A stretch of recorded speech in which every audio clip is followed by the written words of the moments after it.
Hey, welcome to the formerly known Witness Underground podcast. I'm going to be doing a few updates on where the film is at and the Decult conference that's coming up. Um, let's get into it. So, first thing, Decult in New Zealand, Christchurch. Witness Underground I've been on a little bit of a hiatus traveling around. I moved to a different country and I'll get into that. But I'm going soon to Decult in New Zealand in Christchurch. So the most important thing is updating you on Decult and what's happening. And then I want to get into a little bit of what's happening with distribution for the film and the name change for the show that I've been hosting here regularly for a bunch of years, 3 years now. And then things that you can do. And also a competition. So stick around for how I will be putting together a competition. Maybe you can actually give some inputs in the comments what you think would be interesting for you, would motivate you or others. So, Decult, Christchurch. Witness Underground was invited almost exactly a year ago when we were doing our Kickstarter campaign. The person running that's the author of Cult Trip, Anka Richter, and she lives in Christchurch and she's putting together the first New Zealand Cult Awareness Conference, and she's invited Janja Lalich and about 30 other or so guest speakers. And so I've been interviewing them on this channel. You may have seen a couple of those early episodes, and there's going to be more to come. But that's coming up real quick. So if you are interested in going to Decult, get your ticket. And there is also a way to digitally watch it. So I believe you can support the project and also get something out of it if you can't make it all the way to Christchurch, New Zealand. But if you can go. It's going to be a good time. And okay, distribution update. So Witness Underground has recently been picked up. Well, it's on already Amazon. It's on Tubi TV, and Amazon. It's pretty global. There's all on witnessunderground.com is a map that shows where you can watch it. So here we are. This is actually I said this is a 10th anniversary video, and it is in terms of when I came up with the concept for the project, and when I pitched it to pretty serious filmmakers. So I'll get into the origin of that story. But we're here, we made it. This has like been my dream for a full decade. What if I made a movie that talked about this topic? And today, this day in September 11th of all dates, at least that's what the anniversary of the photo showing up on my Facebook. But I was out filming in Sapa in Vietnam in the low Himalayas at the Chinese border for harvest time for another documentary. But distribution update. So Witness Underground it's on Amazon, Tubi TV, and YouTube Movies and TV. So all those places, if you go to witnessunderground.com, there's a link to watch it. There's a few other places, Fubo TV, which has sports and films. And there's a few others on there that you may or may not have heard of. But if you're anywhere on the planet, you can now watch Witness Underground for free with ads or rent it and buy it. And for a full year and a half now, since March 1st, 2023, there's been an option to rent it on Vimeo. And I have just changed all the pricing so it matches the Amazon rental and buy fees. So everything's the same. And those fees are in like 18 different currencies. So you can go check that out. And that is also at witnessunderground.com. That is the global streaming option that directly funds the project without any kind of middle person. And that works really well. So but it's still a paywall. But there are ways to watch it for free literally everywhere on the planet right now. And the links are all there. And if some of them aren't linked, but you can search for them on the platform and then you can find it. So it's a very big deal. We just got a new one, actually two. I'm going to look it up while we're talking. At where I'm distributing the project, they tell us who's licensed it. And the big one, of course, that just came up in addition to Amazon, Tubi, and YouTube is Apple TV. So Apple TV licensed the film, so the delivery and rollout of that can take a while. But we also are now licensed to Rapido. Rapido. I'm not quite sure. I think they may have just given the name a Latin wing. I can check into that. And then also last week, Yonder Media Mobile. So I don't know if you ever heard of Yonder Media, but that is another platform that it's on. So now we have, I think, 12 licenses. And if you are interested in screening it in a more public sense where you want to show it to people, other films charge quite a bit for that, like $500 for a one-time event. But there's a license we have that's really reasonable. I was so surprised. how much they charge, and I don't want to deal with any of that. There's a way to get it and get access and get everything you need to make that happen through the website. I linked that one actually, and there's even a whole tab about it at the top of the site for licenses. But yeah, so thank you all for watching it. And so I want to get into like what other people can do. There's been such a long rollout of this film, which usually involved a paywall. So thank you to everyone who has supported the film. Now supporting the film can be done by watching the film for free, which is super exciting to be able to say. It's been true now for most of the year, since basically May. And so another way to help the film for free is to actually tell someone about it. So tell 3 friends, share the link to the website with 3 friends, share a link to the profile with 3 friends, and they'll end up, getting knowledge of the film and watching the trailer and the normal course of a film rollout.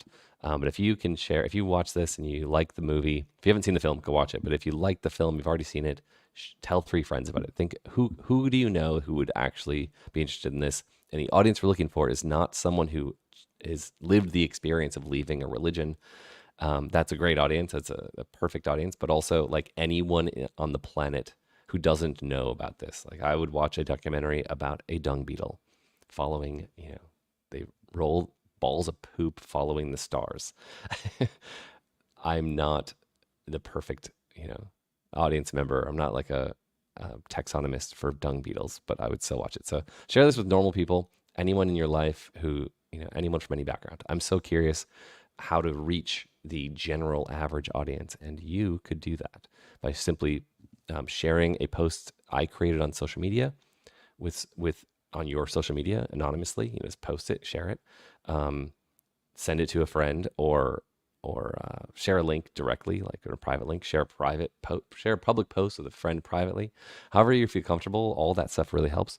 And then another big one is that actually just liking and commenting on any post that's made, beyond the reach to the people that you know and who see your stuff.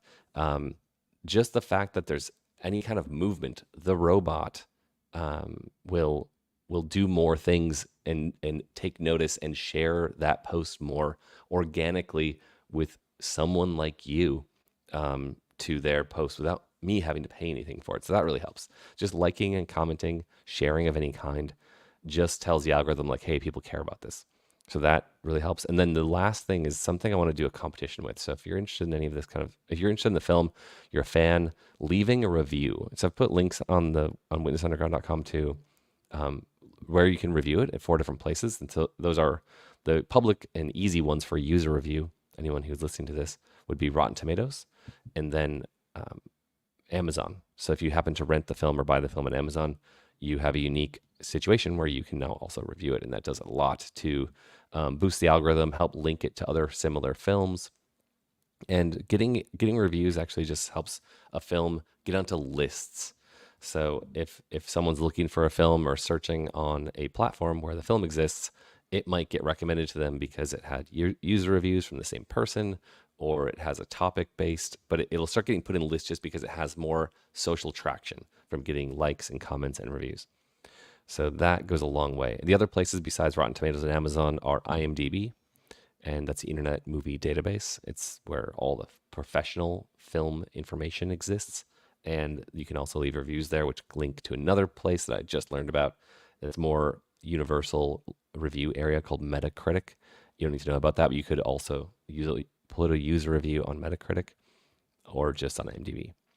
And then there's the movie database, TMDB. And all the links are on the website, witnessunderground.com.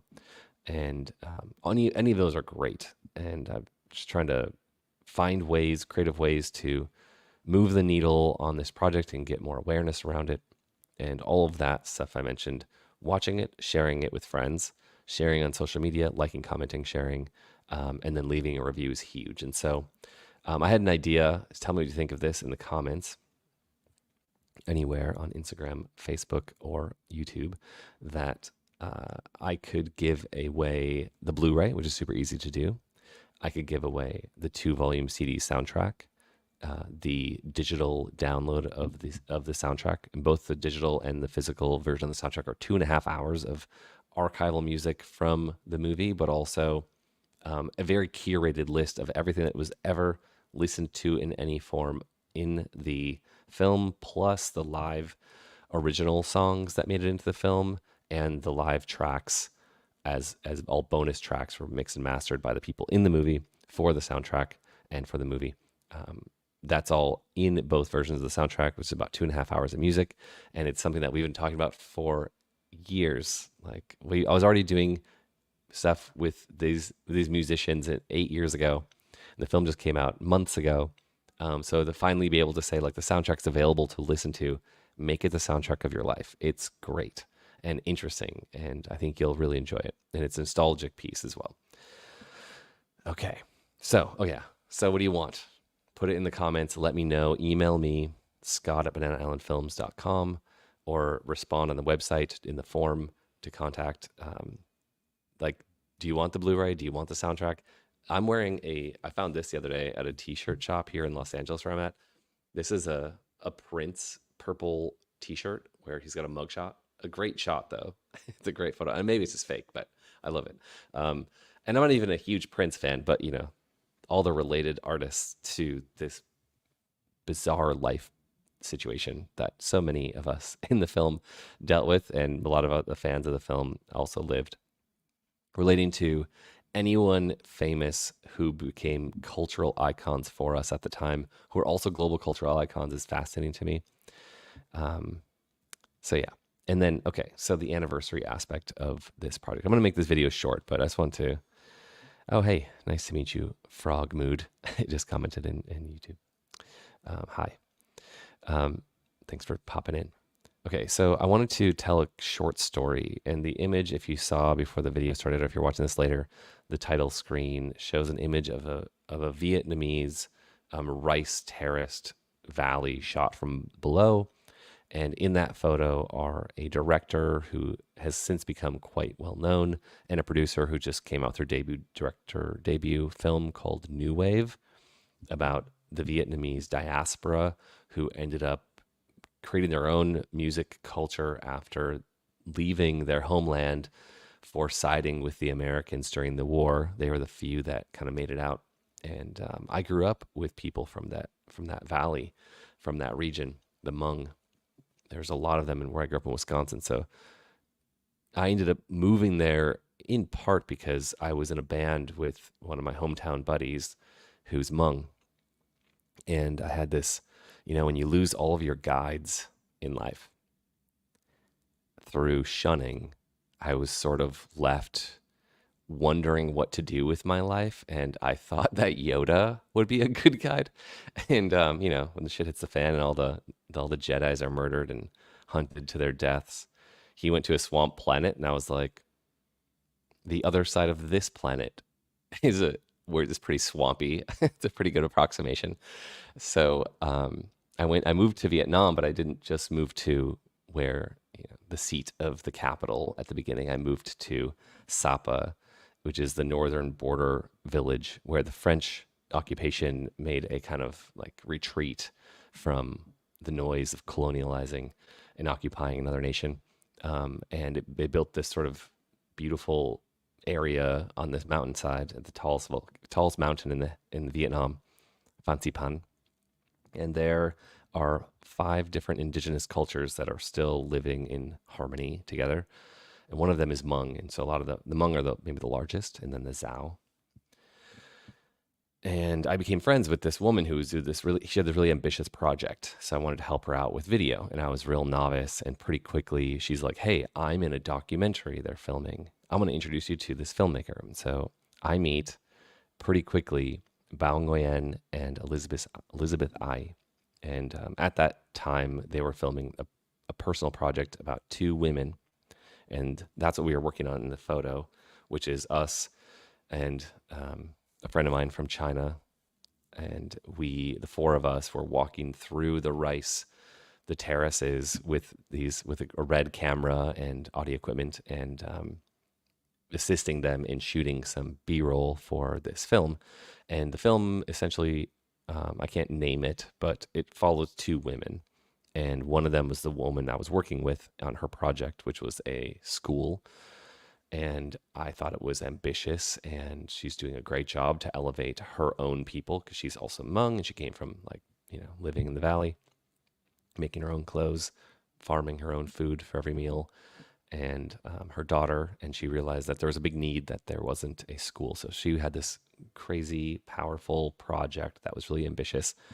And this film was following her and her, like, her and another woman who grew up in the same valley having very different lives, one more traditional, one more um, global and connected. And so they were pretty quickly, the woman in the movie put me in touch with the people making the movie and said, hey, like, he's doing similar things. You guys should be friends. And it couldn't have been farther from the truth in terms of like where I was at in filmmaking at the time. I literally had like a non-professional camera and very low skill set that I was basically like, what did I do in high school? Let me try to do more of that stuff without the right equipment. And they lent me equipment. I ended up buying equipment from them, and I worked with them on their film, and we developed that project.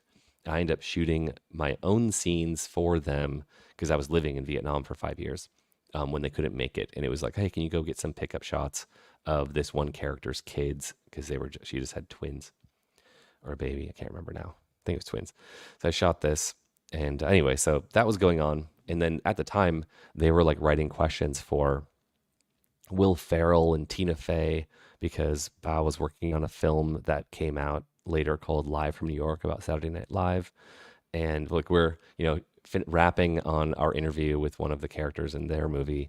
And he's like, he's like, let's get back to this thing tomorrow because I got to write questions for Will Ferrell and I got to fly out next week. So like the questions are due now. So he's going to prep. I'm like, wow, these people are working on another level.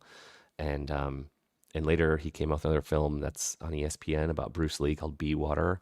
And both those films went to the highest festivals on the planet. Like his earlier project went to Berlinale in Berlin, was the biggest film market besides Cannes in Europe. And then these two films went to Tribeca and one went to Sundance. And then Elizabeth Ai's film just came out. It was crazy because we were doing our Kickstarter, and I found out that her film, this woman, I was like marching through the mud in the hot sun on harvest day with the Hmong, chopping down rice with our cameras in the heat. Like I jumped in the river. It was so hot. I needed to like cool down while we were shooting, while we were marching around. That when I launched the Kickstarter, it was like similar projects like yours. And it was like New Wave by Elizabeth Ai. And I was like, what? And I wrote her, I was like, this is incredible. Your film looks incredible. And she had been kind of talking about this project when I met her. And so that's now out, or now it's on tour, theatrical run. She's going to New York right now. And it's got other dates. And that film went to DocNYC in Tribeca, New York. So huge films that are doing excellent in their lifespans of their films. And these filmmakers are on this other level, more so than when I met them. And it was just a privilege to be introduced to them. Like, it's like I made a huge change following Yoda to end up there and like instantly put in touch with people that are doing exactly what I wanted to do. And so we're coming down the mountain in our rented vehicle after a shoot, at the end of like all the shooting. So we could relax and I could talk to them about an idea I had. So I'm like years after leaving the religion, and I was I was like 1 year into like pursuing filmmaking, maybe two, it was 2 at that time, because this is like the final shoot that we did together.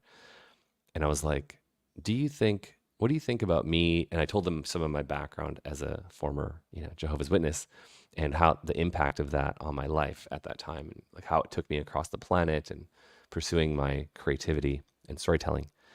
And I pitched to them the idea, and they gave me advice.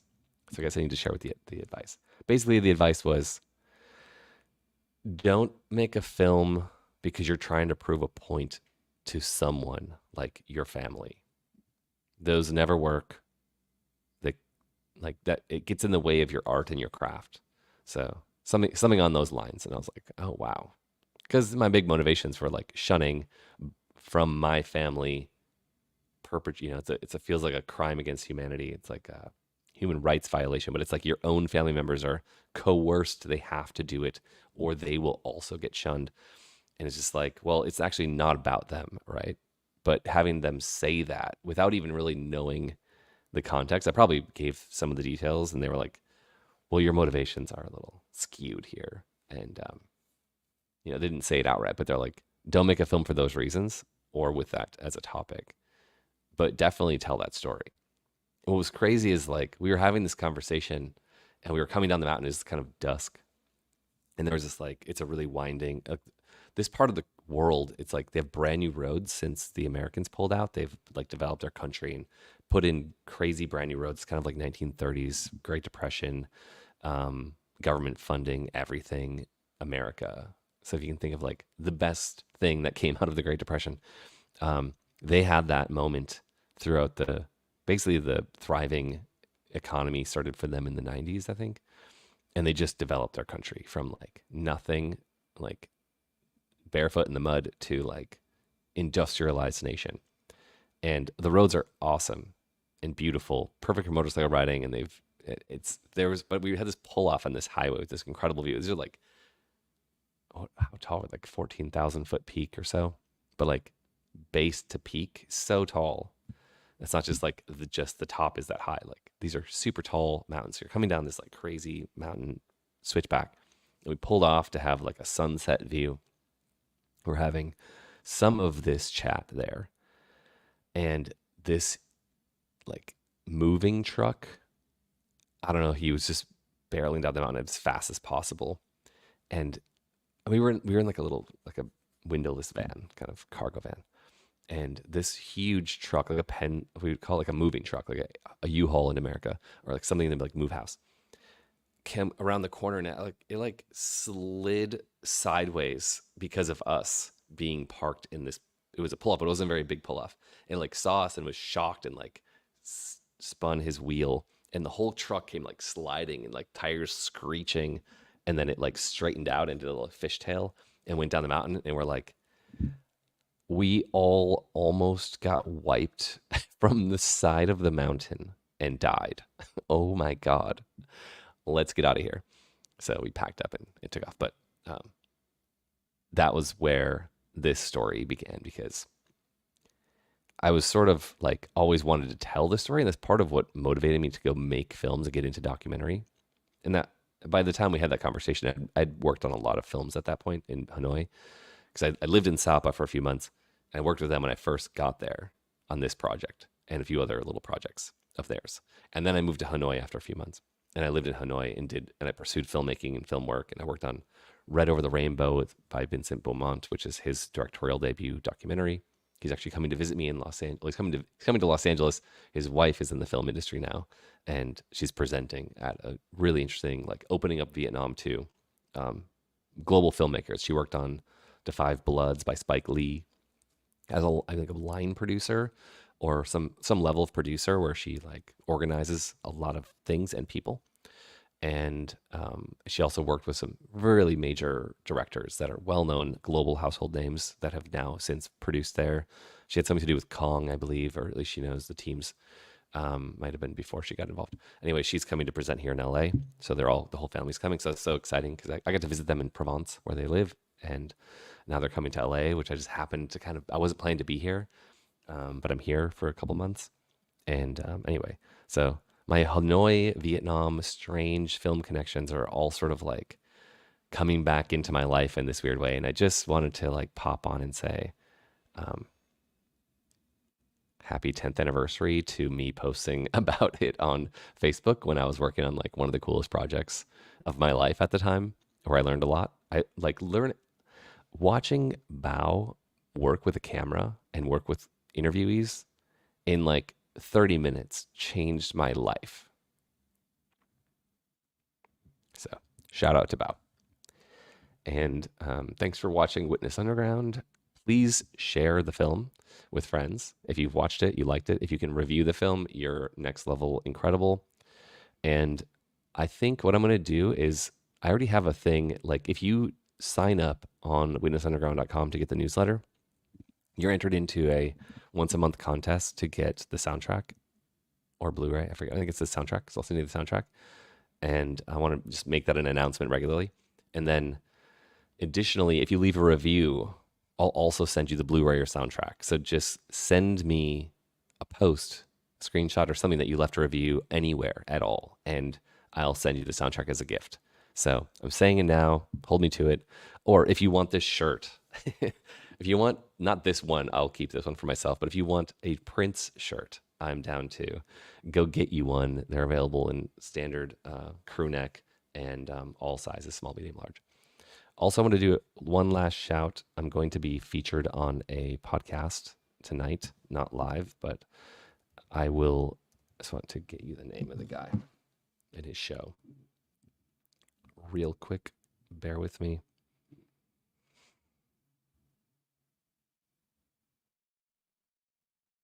Of course, it's the other channel.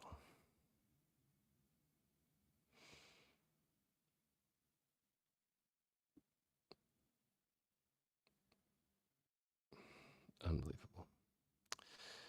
Well, I will let you know the show on my Instagram and everywhere else. Once it's live, you'll know all about it. And I hope to hear from you soon. So it's just a quick update. The film is available to watch everywhere. Go check it out. Hey, James, saying hi in the chat. James Winner, he has his own show. Go check out his show. He has two. One's the live show, one's his personal show. And to Joni, thank you for all that you do. I appreciate that very much. It's been a while, and so if you have been wondering what's going on, I was living in Panama for 8 months from last year, from September last year, a year ago, until early summer to June. And then I was traveling in Mexico to show the film, and then in Denver to see family, and then Los Angeles, where I am now. And I'm sort of like selling off everything I own as fast as possible so that I can hit the road and go to New Zealand and not have to be tied anywhere. But that's my personal life. But I'm actually producing on a lot of other people's projects right now, which is really exciting. And I'm sure I will update you on those when it makes sense. So thanks for tuning in. Appreciate the check-in. Write me anytime on Instagram or Facebook or email. I will check you soon. Take care. Bye.